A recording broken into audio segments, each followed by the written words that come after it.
Assalamualaikum warahmatullahi wabarakatuh. My name is Syed Muhammad Faaiz bin Syed Muhammad ZULKARNAIN from J4 ECM367.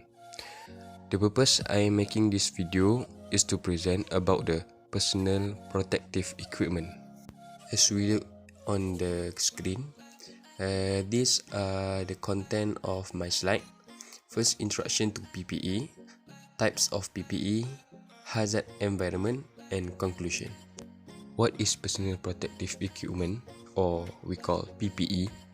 PPE should be seen as the wearer's final line of protection against workplace hazard. Personal protective equipment, or PPE, is clothing worn to reduce exposure to dangers that might result in significant workplace injuries or illnesses.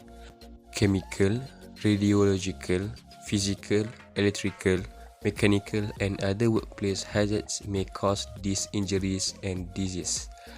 As a result, PPE such as gloves, safety glasses and shoes, earplugs or masks, hard helmets, and respirators are vital for injury prevention.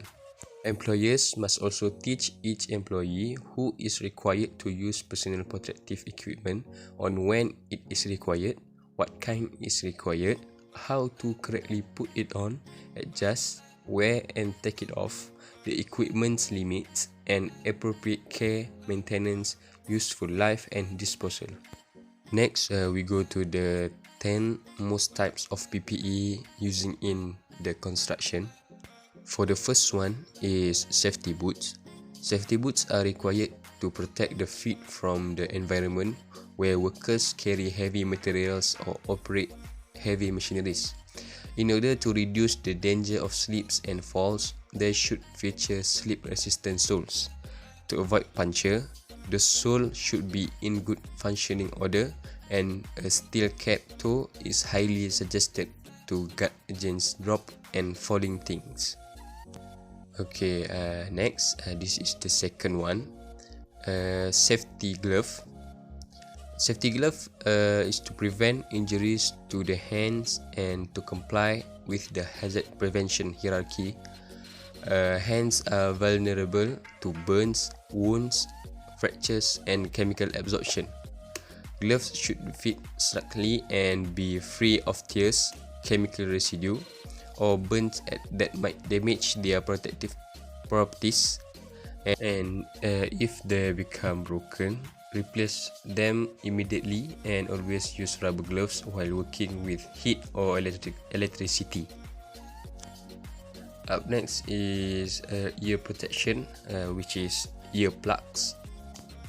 The earplugs provide the greatest amount of protection to ears against hearing loss, and as long as it are inserted correctly. Due to the noisy tools and machinery that employees are needed to use, oral damage is a serious danger on the job. So always ensure that earplugs are clean before insertion and that they fit uniformly into the ear canal. Formable earplugs are recommended to ensure a perfect fit for different size of ear canal. Besides that, there is one most important PPE in construction, which is number 4, is hard hats or helmet. They are not only useful for protecting against falling items, any impacts, bumps, scrapes, but they also help to guard against electric shock. They should always fit snugly and be free of any dents or abnormalities. Even if there is no obvious damage, they should be replaced as soon as possible if there are heat.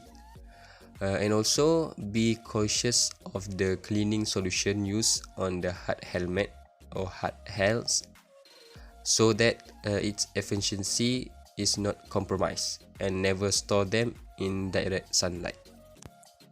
Okay, next, this is number 5, goggles or face shield.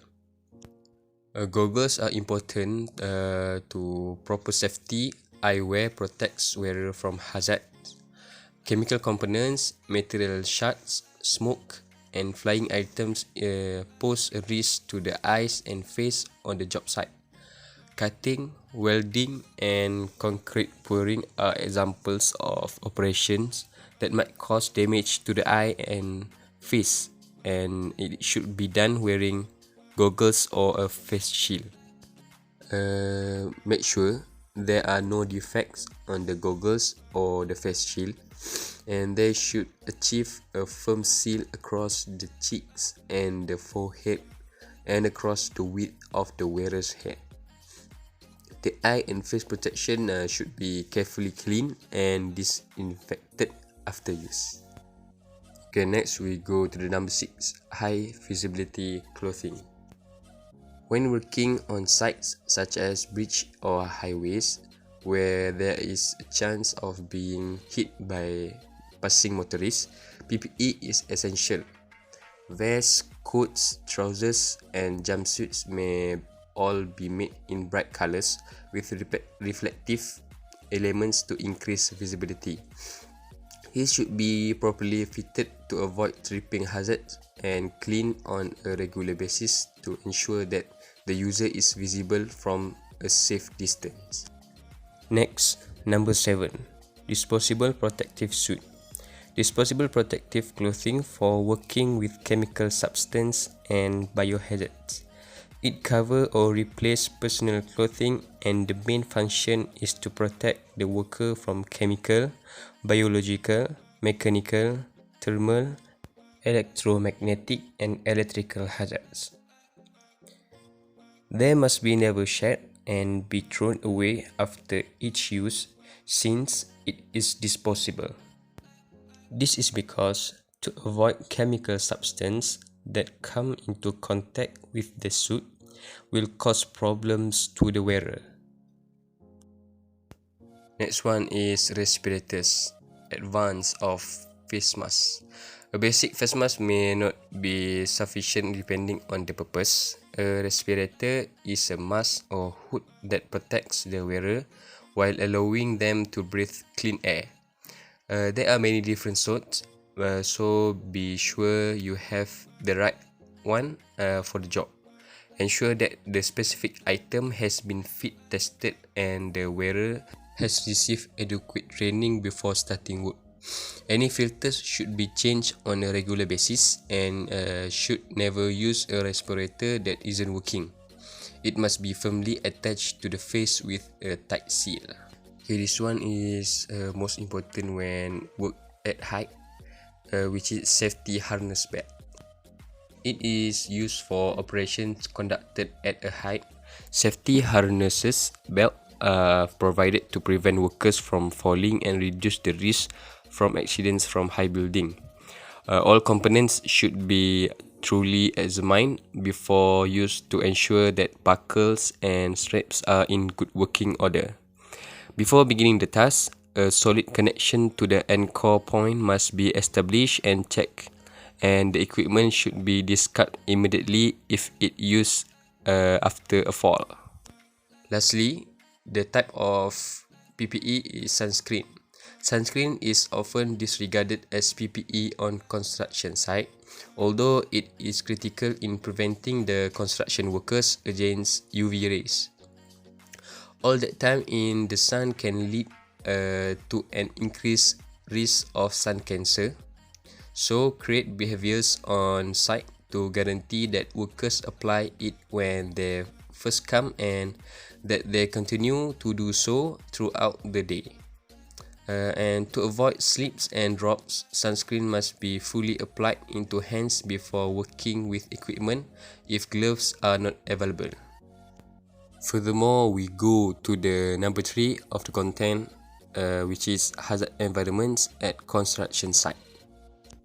For the first one, falls in construction site, which is the most hazard in construction.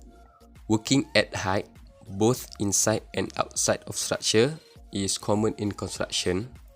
Working on rooftops, scaffolds, ladders, and stairwells is always dangerous. the risk of falling is increased by factors such as inclement weather, equipment failure, carelessness, and limited mobility. To work at height, they must have personal protective equipment and proper training to work at height, which is safety harness belt, as the protection from being accidentally fall from height. Next is being struck by objects. As we know, construction sites are busy place with frequent activity from heavy machinery like cranes and forklifts. On construction site, being struck by a moving object is a particular trait. Thus, effective hazard zone labeling and suitable barrier measure are essential. Hard hats and safety boots are appropriate PPE for protecting the head from falling objects and providing foot protection from heavy equipment. Other than that, chemical handling hazard. Many chemicals are used in construction site and plenty of them are toxic or respiratory irritants. Chemical spills can cause severe burns and release toxic fumes. Protective equipment and knowledge about the substance used can reduce the risk of accidents. For safety precaution, the toxic fumes should not penetrate face area if the worker are wearing a respirators as the protective equipment. Last one is noise hazards. Typically, a building site will contain a range of heavy machinery and produce a lot of noise. The loud noises are from the piling work using piling machine, as well as grinding operations that create a very loud noise might cause aural damage. As a result, construction workers should use PPE such as earplugs to protect their ears from loud noises. Next is conclusion. PPE is crucial in the construction industry because it lowers individual worker exposure to site hazards if structural or administrative controls are not practicable or effective in lowering risk to an acceptable level. All the personal protective equipment should be safely designed and constructed and should be maintained in a clean and reliable fashion. If the personal protective equipment does not fit properly, it can make difference between being safely covered or dangerously exposed. When engineering, work practice, and administrative controls are not feasible or do not provide sufficient protection, employers must provide personal protective equipment to their workers and ensure its proper use. As a conclusion, the workers must follow the rules and the regulations in the construction site and use the personal protective equipment wisely. I think that's all from me. Thank you.